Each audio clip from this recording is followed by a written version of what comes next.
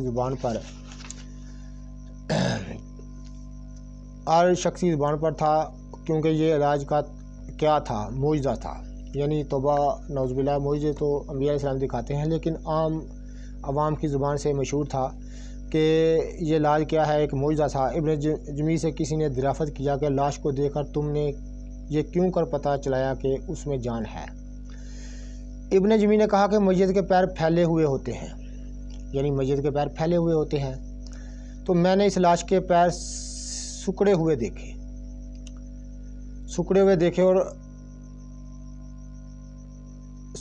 اور استوا دیکھے، یعنی سکڑے ہوئے اور تھوڑی بہت ان میں حرکت دیکھی، اس لیے مجھے خیال گزرا کہ یہ مرا نہیں ہے بلکہ زندہ ہے، اور تجربے سے میرا قیاس درست ثابت ہوا۔ تو ناظرین یہ واقعہ تھا ابن جمی کا، مصر کا ایک مشہور طبیب گزرا ہے ابن جمی۔